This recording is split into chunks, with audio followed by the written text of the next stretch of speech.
Welcome to Kansas Ag Report. I'm Ken Rogers. On this week's program, we talk with K-State Ag Economist Dr. Mykel Taylor on a new tool that has been created to help you make the right decision on selecting either ARC or PLC on your farm for the new Farm Bill sign-up. We'll also discuss the values and rental rates for land, either farmland or grassland around Kansas. We'll also have features from Kansas Corn, Kansas Wheat, and the Kansas Farm Bureau, and our weekly update from the Kansas Livestock Association and Paragon Ag Advisors. Kansas Ag Report brought to you in part by the Kansas Soybean Commission, the Soybean Checkoff, progress powered by Kansas farmers. Kansas Farm Bureau, a grassroots ag organization representing the state's farm and ranch families since 1919. KFB.org. And the Kansas Wheat Commission, lending in the adoption of profitable innovations from wheat. Online at kswheat.com.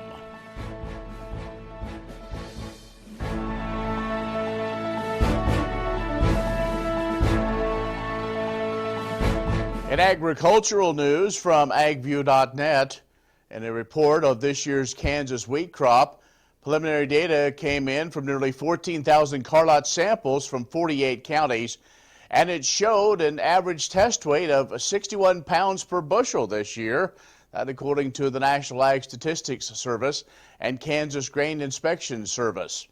Now, if you want to compare, last year's crop averaged 60.6 pounds a bushel. The protein content averaged 11.5%, down 0.8% from last year and below the 10-year average of 12.2. As imagined, the Northeast District had the highest protein content at 12.2%, followed by North Central District had 12.1% protein.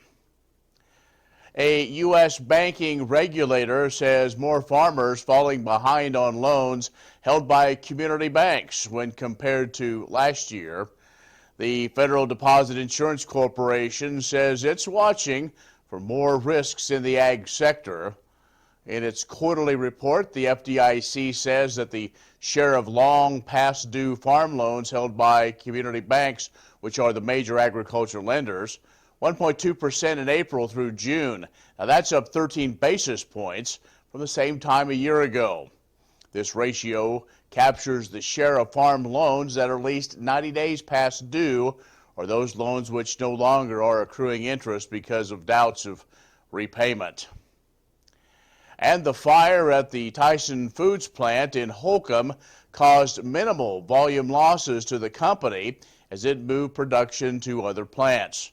Their chief executive, Noah White, said the processing side of the plant wasn't affected by the fire and in fact is still operating. Said wouldn't say the volume loss has been somewhat minimal, but he said there is costs in moving cattle a long distance. They said they can still service their traditional suppliers in the area and have a lot of long-term loyal customers that source from the plant.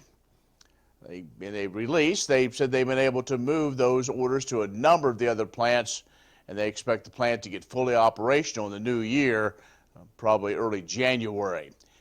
The electrical system, well, that was the hardest part and the hardest hit part of the plant, with most of the downtime due to the rewiring of the plant's electrical system.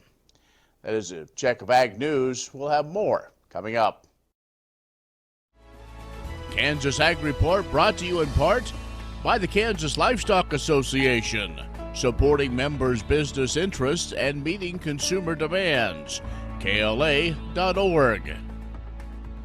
Oldie Seed Farms, carrying soil-specific seed. Find them on the web at oldieseed.com. That's OHLDE seed.com. And Kansas Corn, building the future at kansascorn.com. Many seed companies claim to offer the latest genetics, but how many have tested those genetics in soils just like yours? The Oldie Seed Know to Grow research program has fully tested the latest seed genetics in soils that are right in your neighborhood. The Oldie Seed Know to Grow program can recommend the best performing hybrids, from technologies like Enlist, Extend, and LibertyLink that will optimize the yield and profit of every acre on your farm. Contact Oldie Seed today. Kansas Corn reminds you that E15 fuel is the right choice for every kind of driver. For the car enthusiast, E15 has higher octane. For the thrifty driver, E15 is priced lower than regular unleaded. For the nature lover, E15 provides cleaner air. For the shopper who buys local, E15 has more ethanol from our Kansas corn farms. Choose E15 for a higher octane, lower price, cleaner American fuel. Message from the Kansas Corn Commission. Learn more at kscorn.com.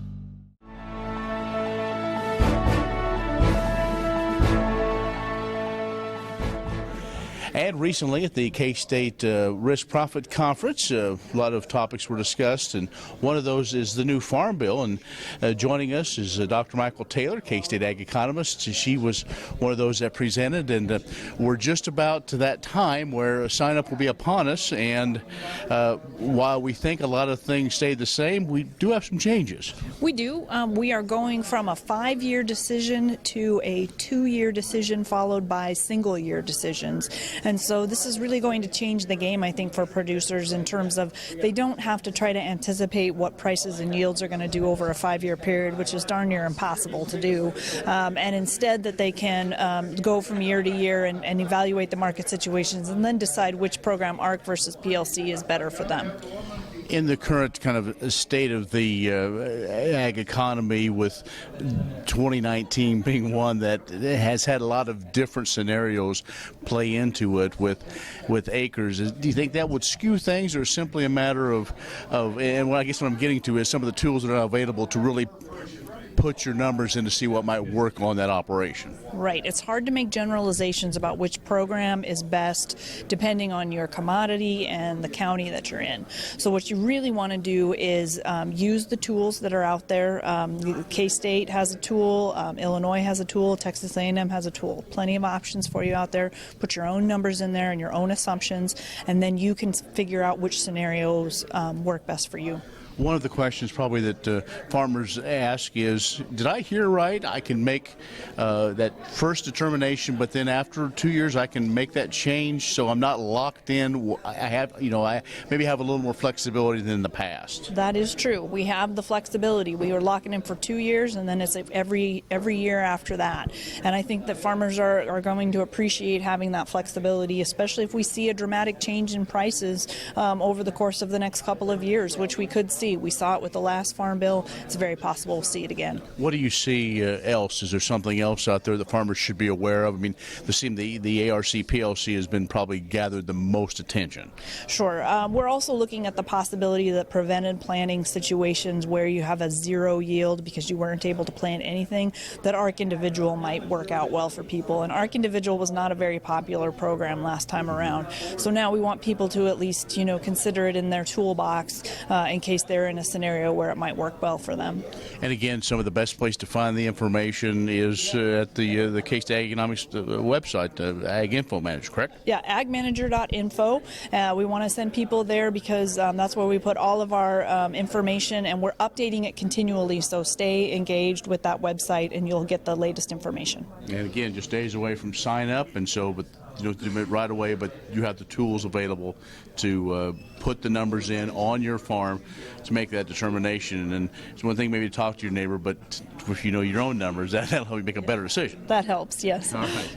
Dr. Mykel Taylor, a K-State Ag Economist, talking about the new Farm Bill and sign up. It's coming up here in the next few days. Stay with us. We'll have more coming up. The Kansas Ag Report brought to you in part by Kansas Grain Sorghum. Growers working together. Learn more at ksgrainsorghum.org. Grass and Grain, online or in the mail, keeping Kansas farmers informed for over 60 years. grassandgrain.com. And agview.net, serving the Beef Belt and Western Corn Belt with reliable and relevant agriculture information. agview.net. Imagine turning soybean oil, used cooking oils, and waste animal fats into fuel so amazing it drives U.S. jobs and our economy forward. Learn more about biodiesel at americasadvancedbiofuel.com. Grain sorghum is one of the most important cereal crops worldwide, and Kansas leads the nation in its production. Over the years, sorghum has been either exported, used in animal feed domestically, or for other industrial uses. Recently, its use in the ethanol market has seen tremendous growth, with 30% of domestic sorghum typically going to ethanol production. Kansas Grain Sorghum is committed to sorghum research, market development, and education. Learn more at ksgrainsorghum.org. Agriculture information on your computer or mobile device. News and views on grains, livestock, policy, and opinions from newsmakers can be found by liking AgView on Facebook, and on Twitter, follow AgView News, a reliable and relevant source, agview.net.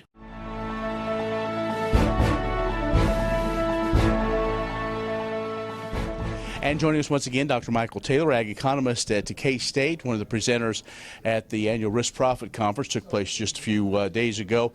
And now in this segment, we're going to talk about rental rates, farmland values here in the state of Kansas. The numbers that came out, were they a surprise to you? Well, the USDA numbers had us coming out at a slight increase in farmland values, and that was a bit of a surprise to me. I think between 2018 and 2019, what I've seen around the state is more of a steadiness to a slight decline in some markets. There's just a lot of uncertainty in the land market right now, and so I think that for buyers and sellers both, they're trying to anticipate where we're headed. Are we headed up? Are we headed down? Which should I wait, or should I go ahead and pull the trigger now? And that's adding to a lot of uncertainty in the market. It seems like we've gone from, if you have the money, it's a great investment, still a good investment as land, but with some of the uncertainty with commodity prices, people are maybe taking a second guess and also maybe taking a second stab at, should I expand the operation if that operation comes to be able to rent?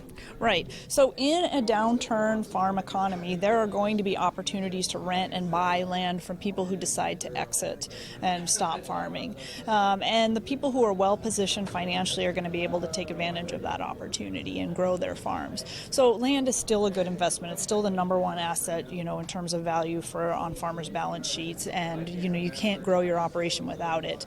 But I think that we have to be very careful about how we proceed in those land buying situations and really evaluate what we expect to be the returns off of that farmland before we buy it. Of the numbers you saw, any particular region in Kansas that surprised you more than another? Not necessarily. I think just the fact that some of our regions seem to be holding steady, but Northeast Kansas is starting to see some downward pressure, and I hadn't heard that from them before this year. So that's one area that I think is finally starting to see some downward pressure. With this, the numbers come in every year, and depending on the overall economy, that has a big factor to it. But does the age of an average farmer have anything to do with it as far as maybe being more aggressive? I say that to say we also know there's some challenges with financing opportunities and ag credit. So do you think those factors might play in moving forward, maybe the next report? I don't want to jump too far ahead as we're still digesting these numbers. Well, I think we have to remember we make a big deal out of the fact that farmers are aging. But what that means to me is you're going to have more farmers getting ready to retire over the course of the next 10 years. And so there will be opportunities for younger producers to get in. The hard part, of course, is matching them up and getting them to where they can find that retiring farmer, that retiring rancher who wants to, pass that ground on to somebody and maybe even mentor them into the early years of farming. So that's a challenge. But I think there will be opportunities available. All right, very good. Dr. Mykel Taylor, K-State Ag Economist, joining us, talking about land rental rates as well as land values here in the state of Kansas. Stay with us. More coming up. The Kansas Wheat Innovation Center in Manhattan is rediscovering ways to get improved varieties and new genetics in the hands of farmers faster. Grower-led and checkoff-funded research initiatives are bringing about positive change. This grassroots leadership provides a strong voice in Topeka and Washington, D.C. Now is the time to partner with Kansas Wheat in moving wheat forward. Kansas Wheat Commission and Kansas Association of Wheat Growers. Farmers investing in their future and yours. Log on to rediscoverwheat.org. Agriculture information on your computer or mobile device. News and views on grains, livestock, policy, and opinions from newsmakers can be found by liking AgView on Facebook, and on Twitter, follow AgView News, a reliable and relevant source. agview.net.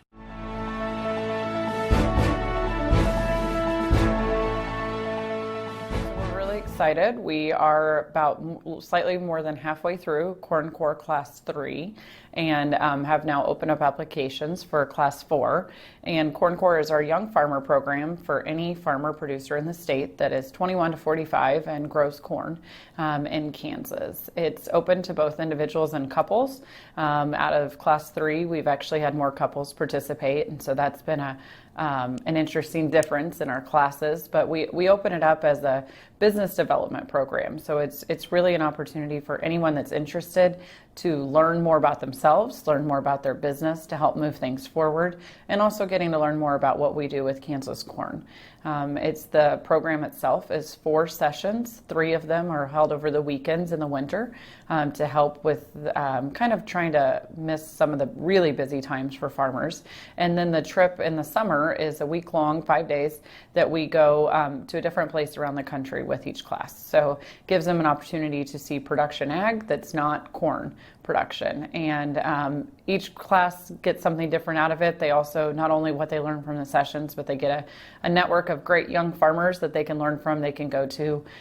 During breaks, we'll have conversations from where they're marketing and what their basis is to what's happening with the K-State football team. So really getting to find a network of young producers that are not the producer next door that they may be competing with for rent. So great program. We're really excited about it to continue to grow and open up a new class with Class 4.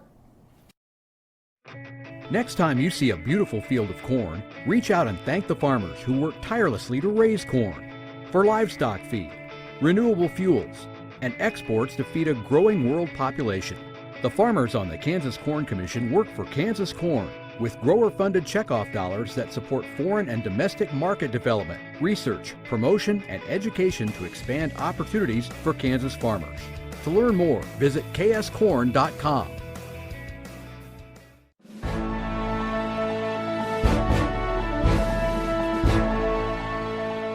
Hidden in the stubble of the 2019 wheat harvest, wheat curl mites are moving to find sprouting volunteer wheat seedlings to inhabit and continue the life cycle of the wheat streak mosaic virus.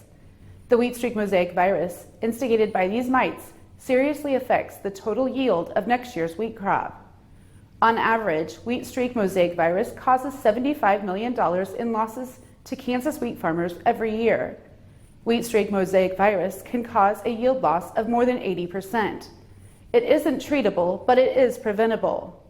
The virus is spread by the wheat curl mite, which feeds on wheat and other grasses. Wheat curl mites must have a green host tissue to survive during the summer after harvest. They must most commonly reside in volunteer wheat that blew out of the back of the combine or shattered grain from hailstorms that happened before harvest. Volunteer wheat is considered a green bridge because it allows the wheat curl mites and the virus to survive the summer. The best way to prevent the spread of wheat streak mosaic virus is to remove volunteer wheat and other grassy weeds. Volunteer wheat must be completely dead and dry for 2 weeks before planting a new wheat crop. Undoubtedly, the best method to control wheat streak mosaic virus is controlling the volunteer wheat. Be a good steward and a good neighbor when making management decisions, and you might just be rewarded with a boost in bushels on your next wheat crop. For more information, visit kswheat.com. Premier Farm & Home has what you need to make your lawn the best in the neighborhood. Hi, I'm Ken. We choose Premier Farm & Home for the professional look that we do ourselves. Feel free to stop in. You can also visit our website at heycow.com. The Kansas Wheat Innovation Center in Manhattan is rediscovering ways to get improved varieties and new genetics in the hands of farmers faster. Grower-led and checkoff-funded research initiatives are bringing about positive change. This grassroots leadership provides a strong voice in Topeka and Washington, D.C. Now is the time to partner with Kansas Wheat in moving wheat forward. Kansas Wheat Commission and Kansas Association of Wheat Growers. Farmers investing in their future and yours. Log on to rediscoverwheat.org. Many seed companies claim to offer the latest genetics, but how many have tested those genetics in soils just like yours? The Oldie Seed Know to Grow research program has fully tested the latest seed genetics in soils that are right in your neighborhood. The Oldie Seed Know to Grow program can recommend the best performing hybrids from technologies like Enlist, Extend, and Liberty Link that will optimize the yield and profit of every acre on your farm. Contact Oldie Seed today.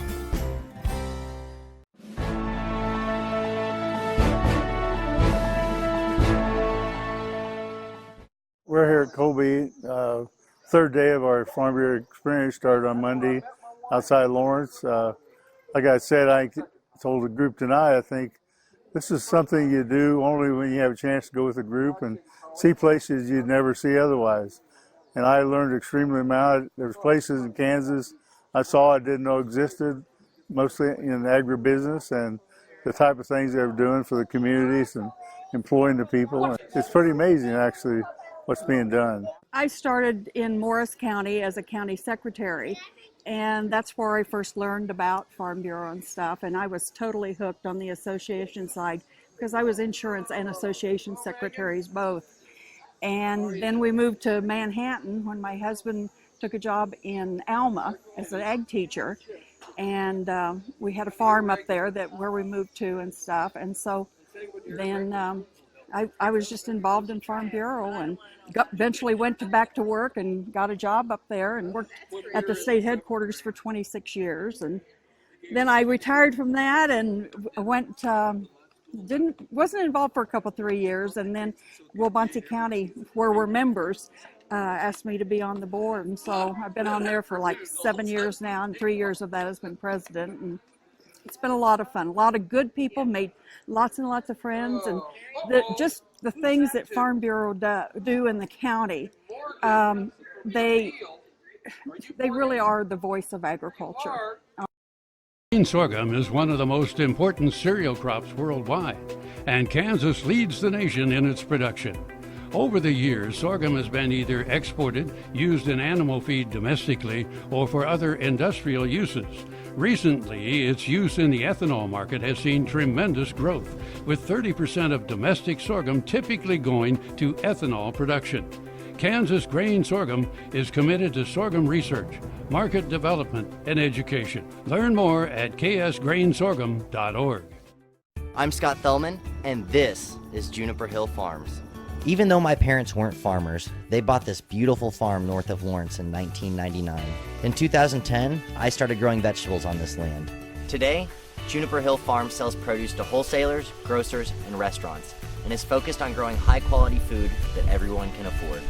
Watch my story and the stories of other young Kansas food producers at kansaslivingmagazine.com/meetafarmer. What if sustainability were synonymous with U.S. soy? If energy efficiency, water quality, and soil health help define U.S. soy's value, that future is here, the time is now. To meet end-user demands, the Soybean Checkoff is committing to sustainability that's achievable, worthwhile, and enduring. A message from the Kansas Soybean Commission, the Soybean Checkoff, progress powered by Kansas farmers.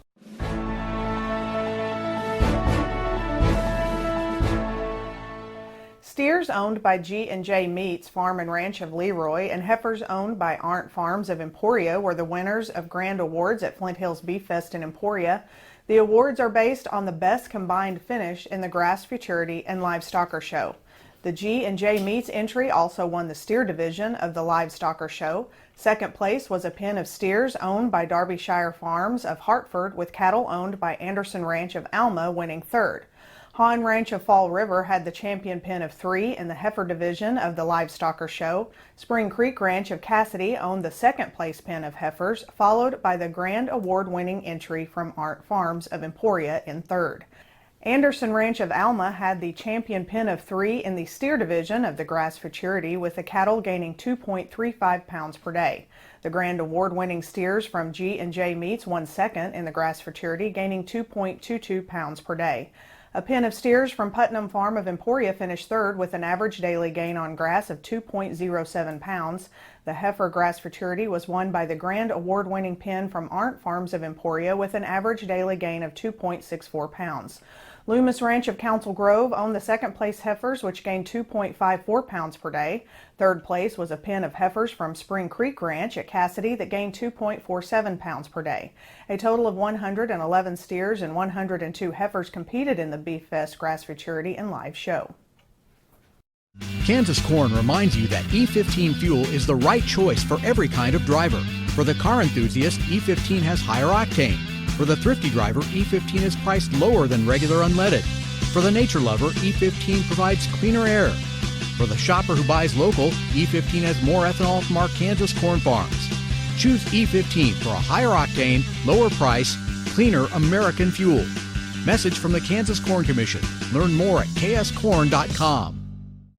Many seed companies claim to offer the latest genetics, but how many have tested those genetics in soils just like yours? The Oldie Seed Know to Grow research program has fully tested the latest seed genetics in soils that are right in your neighborhood. The Oldie Seed Know to Grow program can recommend the best performing hybrids from technologies like Enlist, Extend, and Liberty Link that will optimize the yield and profit of every acre on your farm. Contact Oldie Seed today. Agriculture information on your computer or mobile device. News and views on grains, livestock, policy, and opinions from newsmakers can be found by liking AgView on Facebook, and on Twitter, follow AgView News, a reliable and relevant source. agview.net.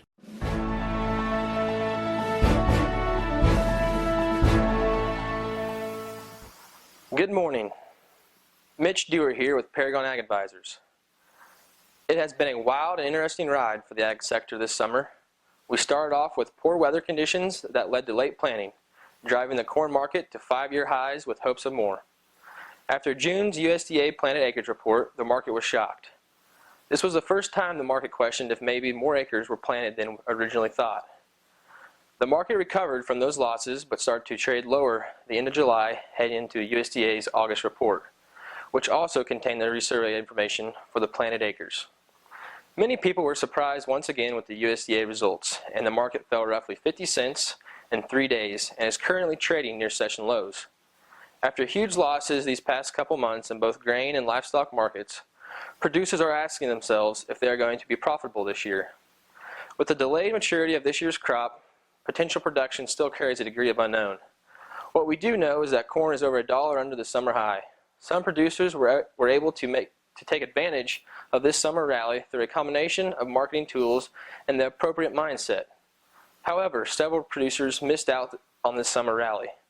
There are legitimate reasons that led to these decisions in every case, but it does not change the results. If you'd like to change your marketing results, you'll need to examine the why of the decisions made, and Paragon can help with that.